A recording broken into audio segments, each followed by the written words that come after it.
experience. Aaron and Dave on the Zoom call. Golfers clap, because no studio audience yet. Golfers clap for Patrick Rivers from 3 days under. 3 days under. And I'm clapping for myself. I hope that's okay. Oh, and his podcast on the offensive. He's looking like a cast member of Jesus Christ Superstar today or something. He's got the long locks going. Yeah, he's got his Bengals shirt on. He's looking forward to the playoff game today. Well, Jesus is a fan of the Bengals, right? Yeah. Jesus is a fan of everybody, Dave. Well, no, when it comes Super Bowl time, he's a fan of one team because that's the one that thanks Jesus. Oh, you must be one of them Calvinists.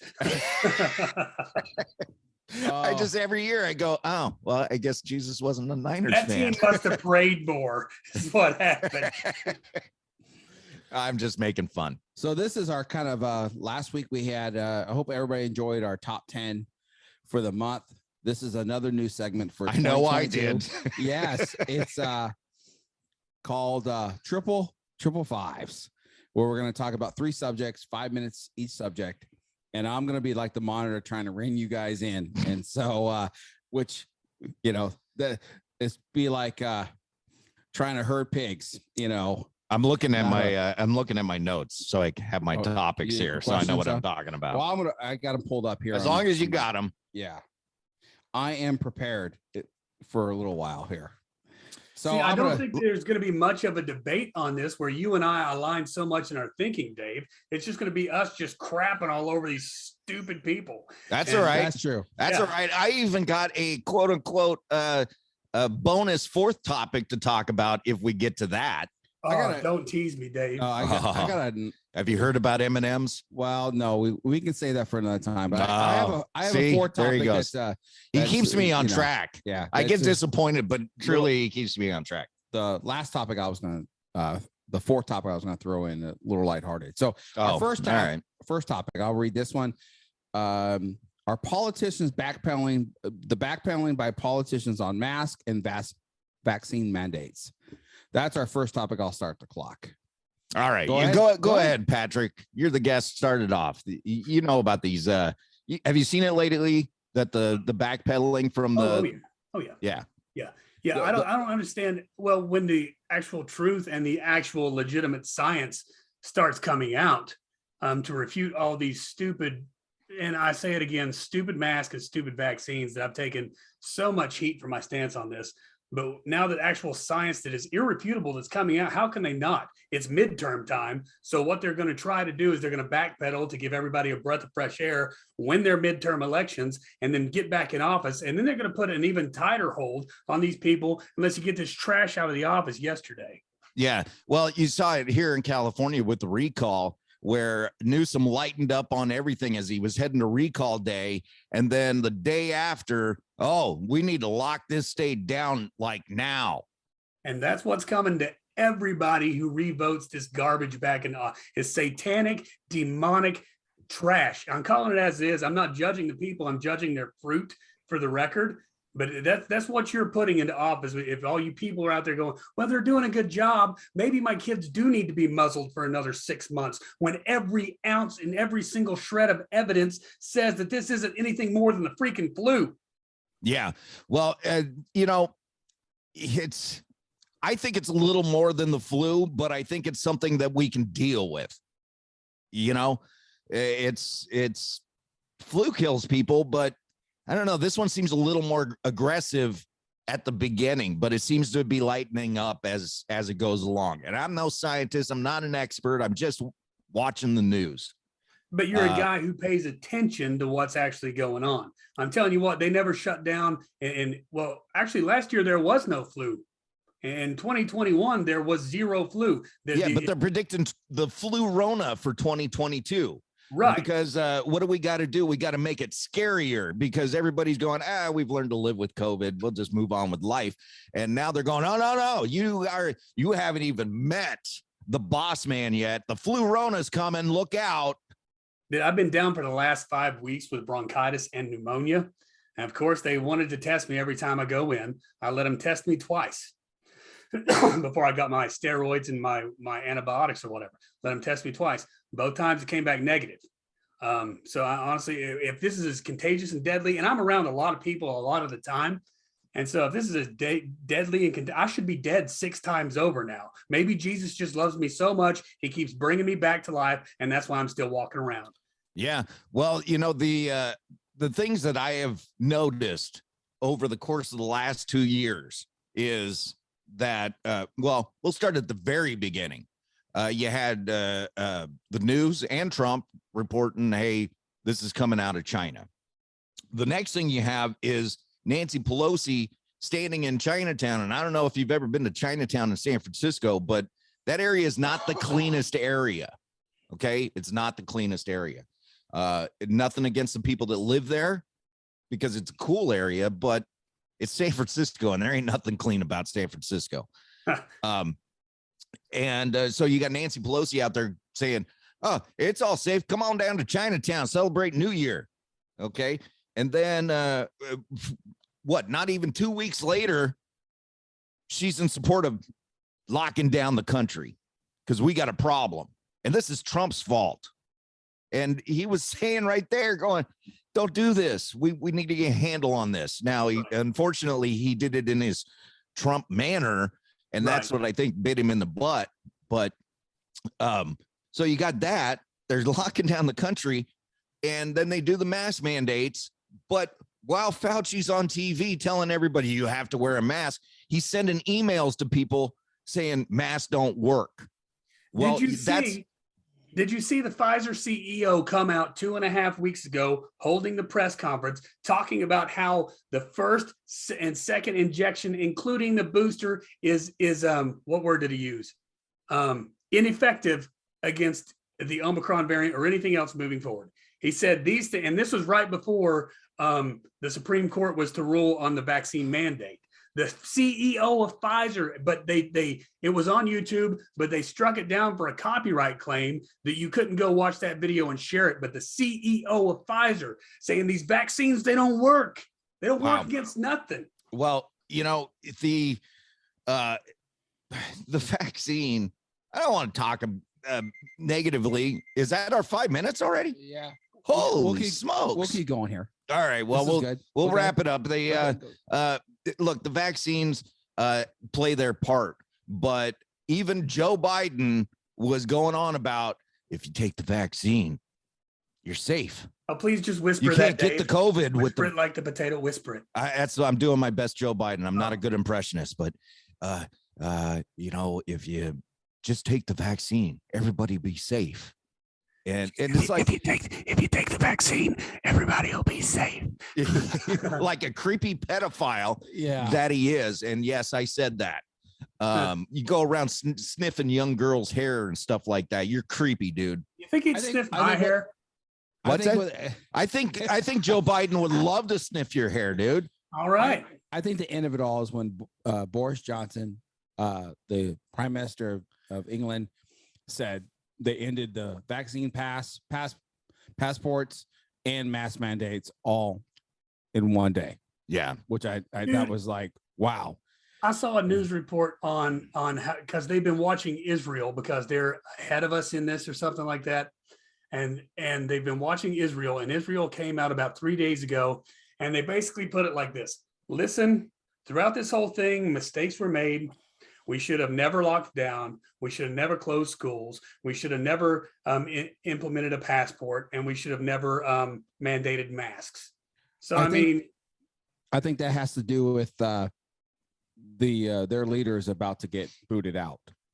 So he's trying to recover. What's really nice is if you are paying attention, you can see that the majority is becoming people like us are like, screw it. This is a total lie. It's not working. I'm going back to life.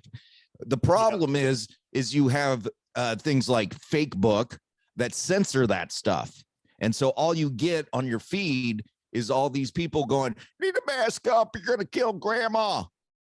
I think the censorship is actually what they tried to use to kill us is turning into a blessing, because people are seeing with their own eyes what's legitimately happening in the world. And they're living it. They're experiencing it. They've been out. They've either come in contact with this quote unquote pandemic virus.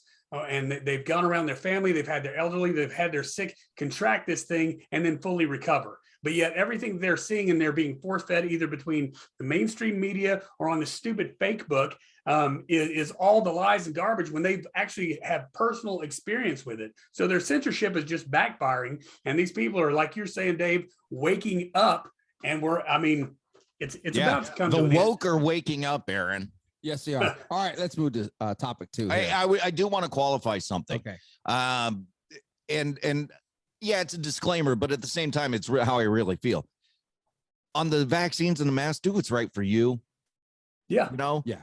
I was talking to somebody yesterday and they're like, well, I got an elderly that I live with and they're kind of high risk. And I'm like, go get your vaccine, put your mask on. That's fine.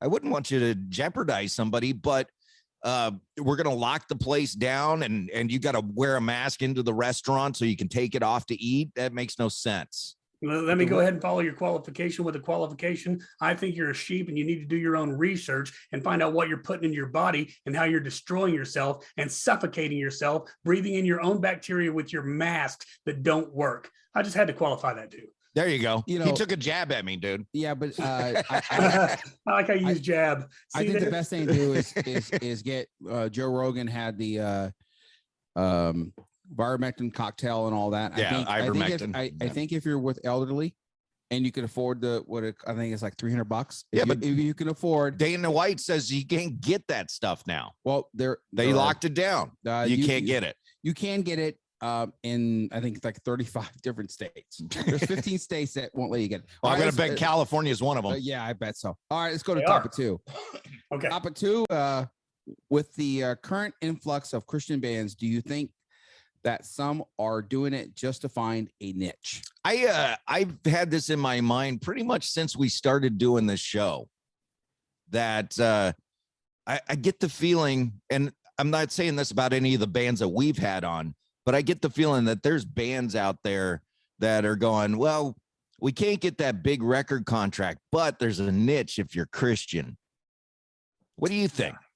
Yeah, Dan Streety from Bread for War and we have this conversation a lot because there's a lot of shows that you go to, especially if you're playing secular venues like bars and with secular bands to boot and all that stuff. It's easy to get caught up in that atmosphere, just given the you're on a platform, you're on a stage, and people are cheering you on. They're digging your music, they're liking what you're doing. But at the same time, going back to the question, do I think the Christian bands? Yeah, I do. You can see it between, a tree by its fruit. That's what the scripture tells us. And so if you're up on stage screaming in your songs and it's lyrically and biblically sound, and you get off the stage and you go belly up to the bar to start pounding them and getting drunk with the people who are watching your music in the audience, and you're carrying on just like the world, yeah, that's it.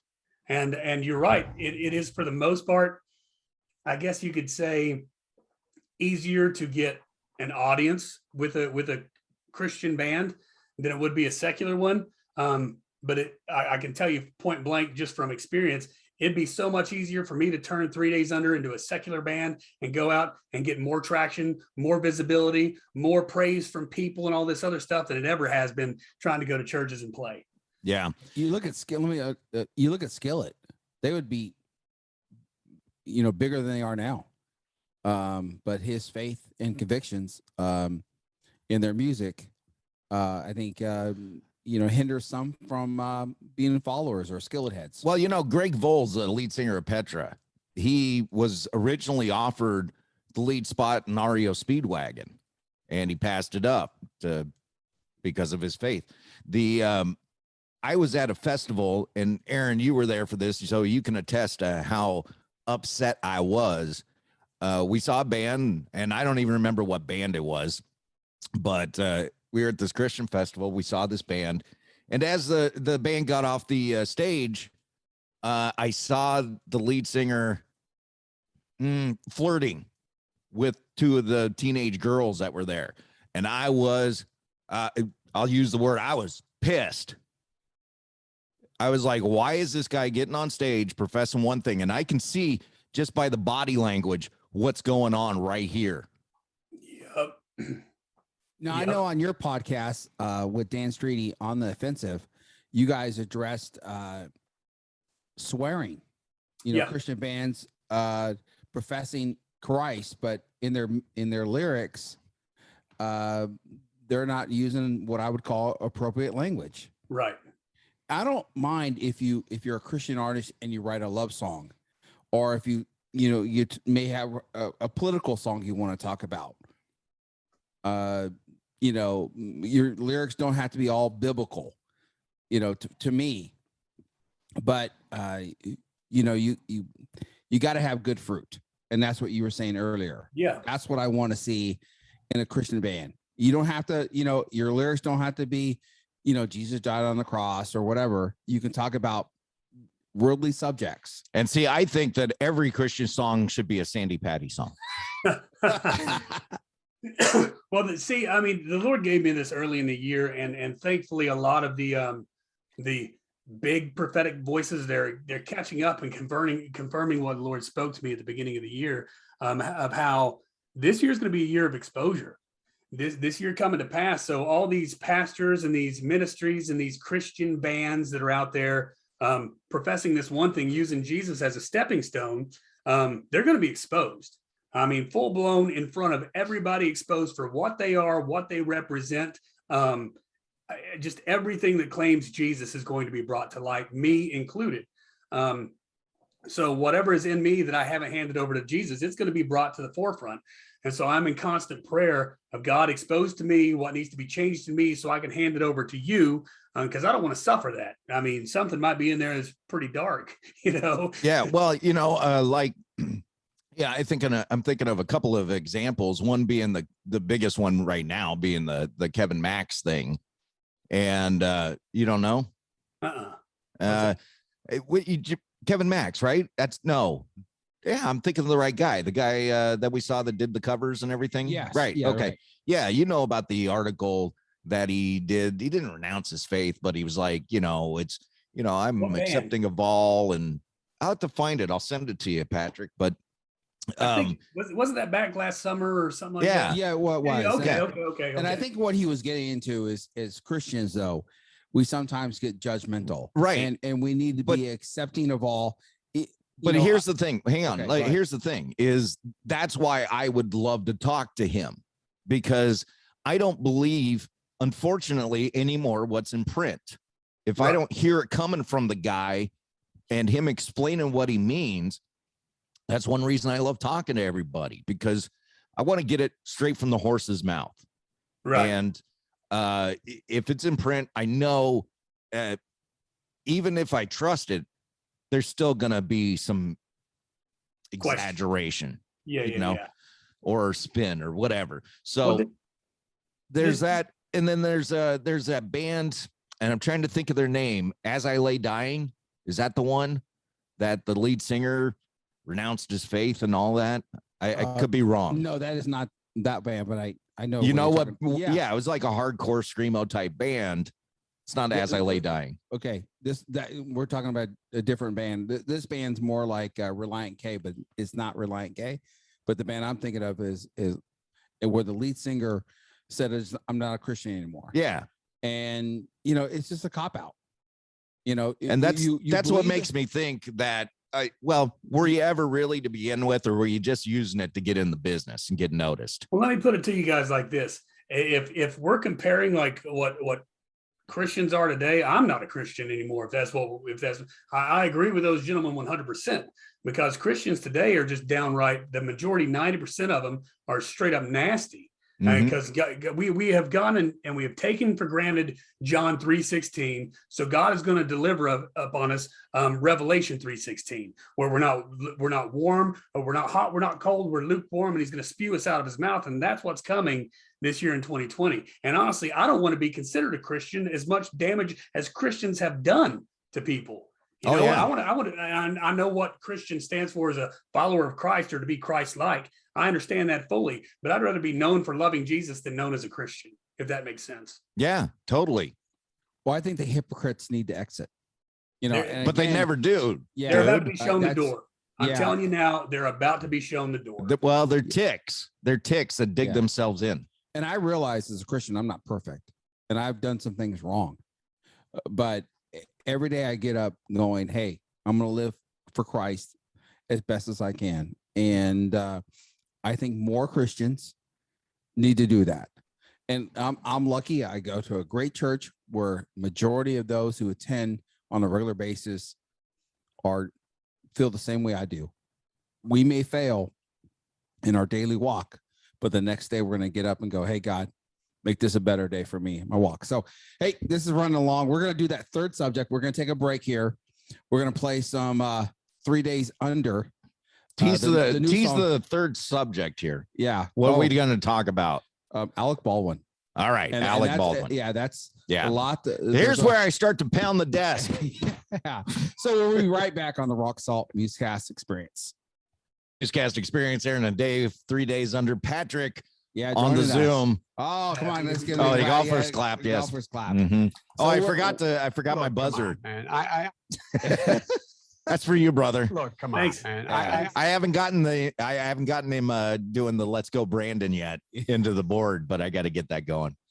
So we're doing triple fives, 3 subjects, 5 minutes apiece, but They've gone way over 5. You're a bad moderator. Yeah, I know I am. Yeah, we'll play the Trump thing. Yeah. You know, I'm sorry, you're fired. yeah, Get up. I'm about to be fired here. Yeah. So our third topic, I'll read it here, and then we'll start the clock. Family of the U.S. Marine killed in Afghanistan files $25 million lawsuit against Alec Baldwin, claiming the actor accused them of being insurrectionists on Instagram. Okay, so the quick rundown on this story is that this the family of this Marine, I think it was, he died over in Afghanistan, and Alec Baldwin felt bad and gave the family $5,000, and then started, I guess, researching and found out that a member of this family was at the Capitol on January 6th. So now he's upset, and he went on Twitter and he said all kinds of nasty things about this family that he sent money to, and they started to get some hate in a big way. All right, because he's got a big following. All right, I'll start the clock now. Patrick, hit it first. Go ahead. No. Please, you, Dave, because I've got as a former Marine, I have a lot of feelings on this, and so. Oh, he's setting me up. I am. Dave. I'm like Mary and Barry. He set me up. I am, Dave. Here's my feeling on it. Is I think Marines, and by the way, not kissing butt here, just stating facts. I think Marines are the hardest core military guys we got. I love Marines because, and I grew up in an Air Force household. So I get it. We're all hoity-toity and we don't get our fingernails dirty, right? Marines do. But I dig all the military. I just think Marines are hardcore.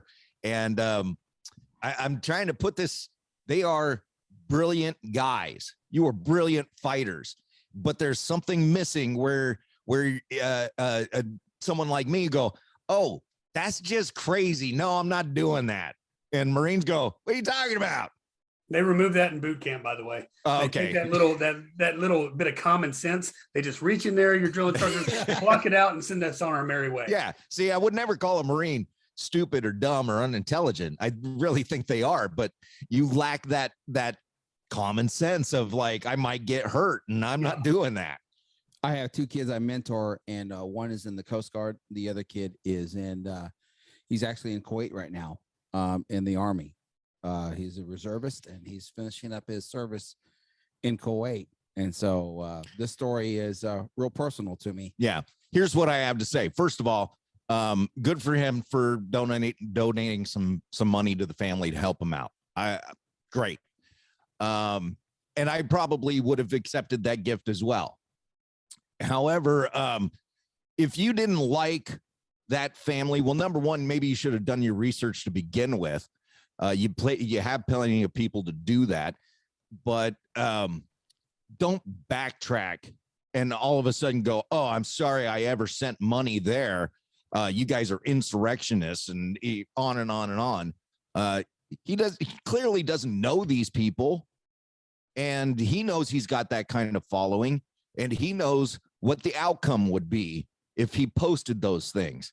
And now he's getting sued. Did they win, or is it in the process? It just filed. Okay, he's getting sued. Hang on, he's getting sued because he said these things, and now his followers are verbally attacking this family. Yeah, he said accused him on Instagram of being capital insurrectionist. His sister was in Washington during the riot, but never entered the Capitol, the lawsuit said. Yeah. Well, I went first. Go, man. Well, I mean, let's I'm just gonna put these cards on the table right here.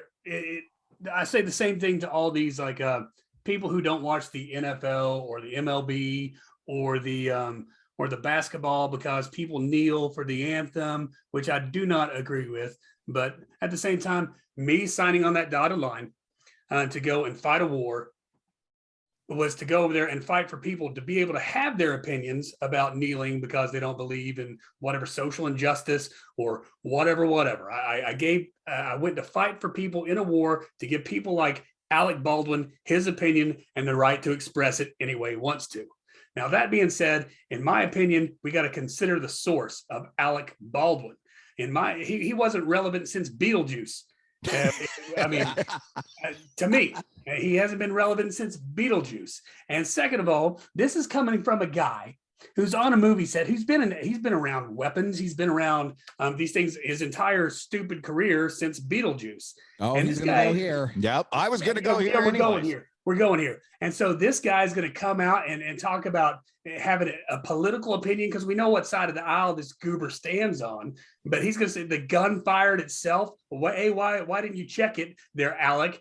Aren't you a big non-supporter of the NRA and weapons to begin with? So what on earth are you doing acting in a movie which is portraying gun violence? You turd. Right? And I have the exact same opinion, which is I think if you are anti-gun, which he is, that you shouldn't be in any movies or taking any money where you're making money off of guns. Right. Because that's what he's doing. I mean, it's a Western. The Rust was a Western. What was going on? Everybody had a gun. Of course, there's going to be guns in the movie. Look, you want to be anti-gun? Get yourself in, I don't know, Happy Gilmore or something like that. I don't know.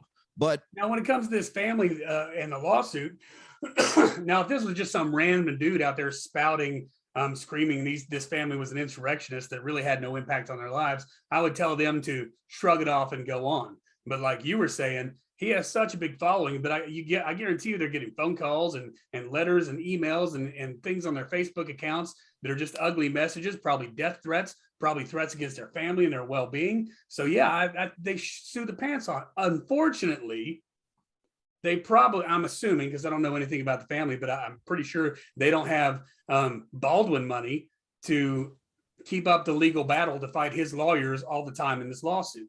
I just don't. Unfortunately, I don't think it'll turn out well for them to get what they're suing for. I think they've. I mean, I don't know anything about it, but I would, if it were me, I would get the lawyer that wants to make a name. Yep. Because that's the guy that's going to work for you to try to make this happen. It ain't going to cost you a lot of money. Yeah. Get the guy who wants to make a name on the back of Alec Baldwin, whether he wins or loses. Baldwin's going to settle. I mean, that's how it's going to go. Hillary's lawyers, though. If anybody know who Hillary is, does that need to be bleeped? No. Well, but the other thing is I think Baldwin should be going to prison for a minimum of 2 years. I don't think he intentionally killed anybody or anything like that, but I do think he was negligent. From what I've read, that lady was about to expose a lot of stuff on old Al. And really? Yeah, he was about to be brought into the light. So, but again, there's my tinfoil hat being placed on for you. If you guys really want to find out about, start digging into that woman and her ties. I'll research that, but on the surface, just on what I know, I think he was negligent. and he never should have been handling a gun in the first place. I think that any actor, this is the law that should be passed. Any actor that is going to handle a weapon in a movie or a TV show or whatever has to go through a full training course for that weapon. Sure enough. And Alec Baldwin, clearly because of his expressed views on weapons, has no clue about guns. Well, when you say a gunfire, but he was sorry, Dave. What's that? He was sorry. Yeah. He said he was sorry. Yeah. I Well, think that was he should go to jail for being brothers with Billy Baldwin. Well, isn't Billy the Christian now? I don't know, but it's just No, that's Stephen Baldwin. Stephen is. Yeah, Stephen Baldwin. All right, there we go. Steven. You know, another big actor in the Baldwin family. Yeah, I hope that's true about Steven. He does do a lot of events, and he professes to be a big Christian. I don't question people's faith. Satan You know, walks around the earth right now doing these great things for families and whatever, posing as a being of light. He does great events too, and claiming to be Jesus. But hey, Who's look this? where we're at. Who's this again? Satan. oh, Satan. Oh, Satan. Yeah. Who's this again? Have I heard of him? You've heard of him. So yeah, I just think Baldwin's a piece of garbage. You think he's a piece of human garbage. And has he made some funny movies? You mentioned Beetlejuice, sure. And I like 30 Rock. I thought he was really funny on that show. And no, I'm not going to turn off 30 Rock because I don't agree with somebody's politics. I like the show and I'm going to watch it. But as a person, as a human being, yeah, human garbage. And I probably, as much as I like to meet celebrities, I would walk past that dude on the street. I wouldn't think twice about him. I wonder how many people took a deep breath when I said he hadn't been relevant since Beetlejuice. What about 30 Rock? Yeah, you forgot 30 Rock. No, Yeah. I'm not a. What about I'm not all a those crazy... Capital One commercials? What's in your wallet, man? What's in your wallet? All right. Hey, I can tell you what's in his wallet: a get out of jail free card. Yeah. All right, let's move on. Fourth topic. Oh, we got a fourth topic. Well, I just want to end on a kind of fluff note Okay. here. These subjects have been deep. Name a movie, a favorite movie you've watched this year that you want to tell our Beetlejuice. audience. A new movie that came out in 2021, maybe your favorite movie this year you watched. Go ahead, Patrick, because I went first last time. 2022. No, 2021. Within the last year. The last year. Streaming at a theater, whatever. So your, it can be favorite within the movie? last month or so, right? Oh yeah, in 2021 Spider-Man No Way Home, hands down. is the best movie this year. Okay. Dude, I'm going to counter that. I'm going to Okay. counter that. Now, I saw All right. Spider-Man. By the way, did you see the SNL bit about, I got to send you that, man. SNL did a really funny Joe Biden bit where he professes that everybody's getting Omicron because they're going to see Spider-Man. And that goes back to our first topic, which is that's where I got that idea, which is the left, all these people that are, pushing these mask mandates and everything are now mocking those mandates. right. Yeah. And I believe that come a year from now, they're going to figure out a way to say, yeah, I never supported the mandates. That was a Trump deal. Right. Yeah. All right. So what's your movie? My movie is Ghostbusters. Yeah, I was hoping you were going to go there because Yeah. it was a toss-up between Ghostbusters and Exactly. Now, Spider-Man was great. Don't get me wrong. I loved Spider-Man. did you cry in Ghostbusters? I choked up a little. Dude, I did. I got misty. I cried during Spider-Man. What are we talking about? Where did you cry during Spider-Man? Huh? Where'd you cry during Spider-Man? There was like 4 spots, and if you haven't seen the movie yet, I'm busting spoilers right here. This is on you. It's Nah. old enough. It's old enough. You Yeah, got- it's old enough. Hey, spoiler alert. If you haven't seen Spider-Man, we're going to talk about Spider-Man. Dude, So You got Aunt May. You got Aunt May Okay. with when what happened with her. Then you've got the end of the movie where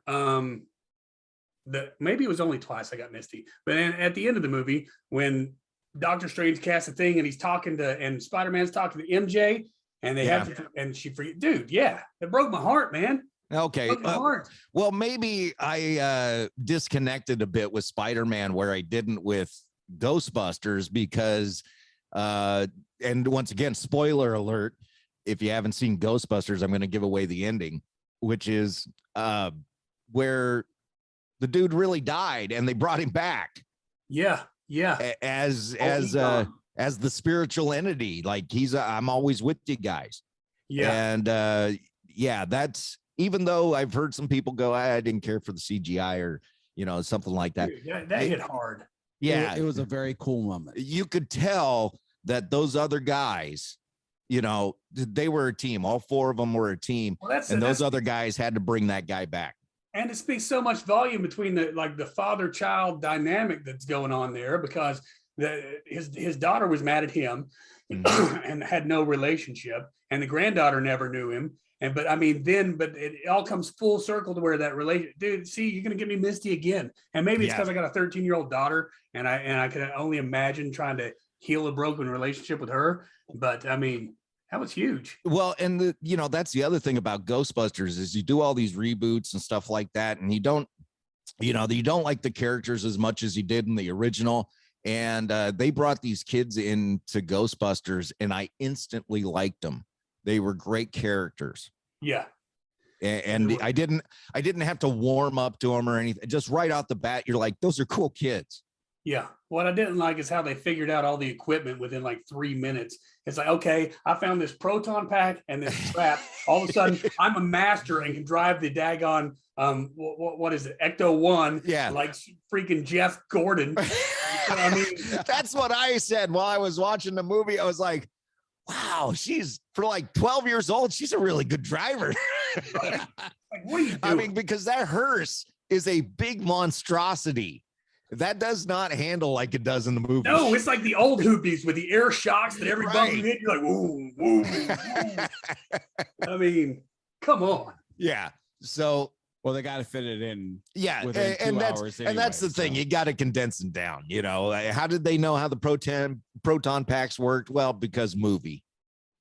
Aaron, what was it your would take movie? me 5 years to figure out a proton pack.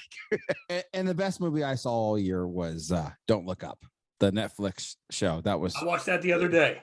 that is fantastic. I don't even know what that is. Oh, it's with Leonardo DiCaprio, and just we're going to talk about it here, folks. So if you don't want to know, it's basically scientists find a meteor that's heading towards Earth that's going to end civilization as we know it. Oh, I saw this. This was a movie with Bruce Willis. No, not my wife's favorite movie. And so they try to tell everybody, and everybody starts to spin it like, oh, it's not going to be so bad, and is Biden in it? No, Actually, they do have a president portrayed by what's her name? Oh, I forget that she's yeah. The best part though is when they show the picture of her and Clinton on her desk. Yeah. But they take it to the president and they're like, listen, there's like a 99.8% chance that this is going to happen. And she's like, well, we can't just tell people they're definitely going to die. Knock it down to like 70%. We'll call it good. And we're going to run with that. Oh my gosh. Hey. And then they go on like a Good Morning America show, and they're and when the scientists become famous, like Fauci, he starts changing things like, well, maybe it won't hit the Earth and we'll survive, and they're bringing And then him he on said- like every week. And then he said it won't hit the Earth if you would just wear a mask. Yeah. They Oh, it was did great. a great job. And that's why this movie is under fire by mainstream media so much. Oh, it's And getting so many bad ratings by the mainstream, because this movie really mirrors what's going on in the world today, and it's amazing. Now there's some language in it, but it's definitely a great mirror of what's going on in today with the media and how they're running things. It's a great movie though. Let me tell you something. Just based on this story, if I was president and this was happening, we got a meteor coming towards Earth and it's going to hit us regardless. I tell everybody, hey, keep it under wraps, because I know I'm not getting reelected. I know it's over. Who cares about my approval ratings at that point? We're all going to die. So, yeah, you better not to cause the panic. Just let people. Well, Aaron, go go ahead. Yeah, I mean, they legit like how the major medical companies are taking advantage and making a profit off this quote unquote scamdemic. They turned around and they had a plan to destroy this meteor. They turned around and like at launch to destroy the meteor, they redirected all the plans to go destroy it and said, we can make money off this. We can go mine this meteor and get trillions of dollars and make money off totally of it. about the pandemic, but not Oh, about the really? pandemic. All Oh, right. yeah, it was totally about the pandemic. I don't know this going long. Again, if you're out in the audience watching or listening, go see Ghostbusters, go see Spider-Man No Way Home. And if you got Netflix, no look up. It's not for everybody because it does have some language, but it's a fantastic movie. And Patrick, thank you for joining us. Your podcast, you got 4 episodes now of On the Offensive. Yeah, the 4th one might be played next week, but if the 5th one don't get us canceled, yeah, You're doing something wrong. The 5th one's bad, man. The fifth one's going to be bad. It's real man. bad. All right. So On the offensive. Yeah, I've listened to all of them. They're great. Dan Streety from Brett for War and Patrick Rivers from 3 Days Under. And you got a big show coming up February 19th in New Albany, Indiana. That's right. So if you live there within driving distance of a couple hours, go see that show. That's going to be a fantastic. I mean, that's a loaded lineup with Disciple, The Protest, Kellogg Resemblance, 3 Days Under, and Hush Harbor is the other man. Yep. And so fantastic. Yeah, show. I'm envious that I cannot go see that show. Yeah. But I am looking forward to hanging out with you guys and Bread for War at Chains Unchained. I've got your all's tickets squared away. You guys you are the man. You guys just need to show up. We'll be there. We're already figuring out how we're going to get there and all, but we'll be there. There's 3 airports we can kind of fly into. We just whatever has the best rates and everything. So that's the end of our first 5's. Yeah, we'll work on it. It'll get better over time. Like yes. And go Bengals. This Who day? Yeah, everyone. Hey, thanks for joining us. Thanks, fellas. We'll be right back on the Rock Salt Newscast Experience.